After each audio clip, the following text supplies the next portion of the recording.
আজকের হাদিস ওযুর অসাধারণ ফজিলত।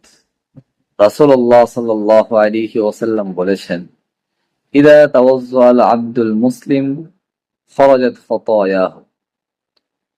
যখন কোন মুসলিম ব্যক্তি ওযু করে তখন তার গুনাহগুলো ঝরে পড়তে থাকে।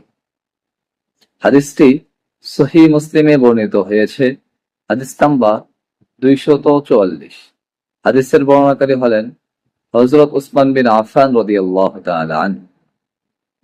সম্মানিত উপস্থিতি, এই হাদিস থেকে আমাদের শিক্ষা হচ্ছে ওযু যত্ন সহকারে করা, গুরুত্ব দিয়ে করা।